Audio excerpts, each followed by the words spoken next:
guys, ako po si Ace at samahan niyo po ako sa pagbisita sa mga lugar dito sa NCR. Pupunta po tayo sa La Loma para sa kanilang The Best Lechon, sa Malabon para naman sa Pansit Malabon, at Pateros para sa kanilang sikat na balut, at iba pang lugar sa NCR. Tara, samahan niyo ko sa biyahe ni A!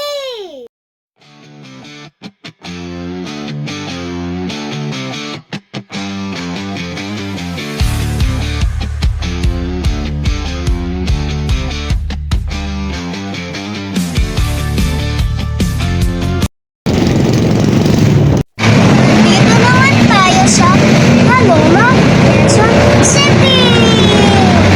Kilala ang La Loma bilang Lechon Capital of the Philippines. Nagsimula ang industriya ng lechon sa La Loma noong 1949 nang ang una lechonero si Tomas de los Reyes o Mang Tomas ay nagbukas ng kanyang tindahan na titinda ng karamihan na nagmula sa isang sabong. They not like us. They not like us. They not like us. Hanap tayo sa Pateros, Metro Manila!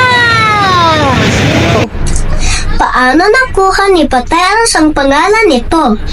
Ang pangalan Pateros ay nagmula sa mga salitang Tagalog na pato, ang itik na naging itlog para sa mga paggawa ng balut at sapatero, ang salita para sa mga manggagawa ng sapatos, ang maayos na matatag at kita ng pateros ay humantong sa pagpapalabas ng Gobernadong General ng Espanya ng isang atas noong 1700 na lumikha nito bilang isang munisipyo.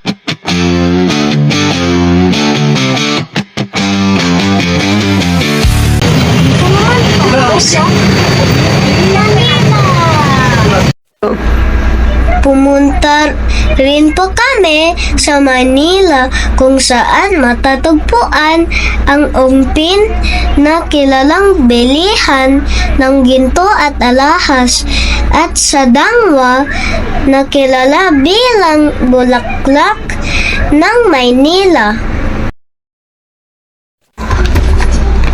Ang lungsod ng Malabon ay isang lugar na kung saan matatagpuan ang sikat ng Pansit Malabon.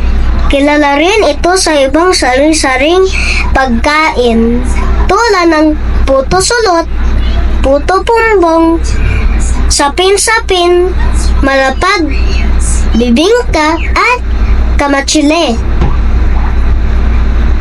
Ang mga culinaryang delight ay saganan sa mga specialty na kainan nito. Ito po nagtatapos ang aking video. Salamat!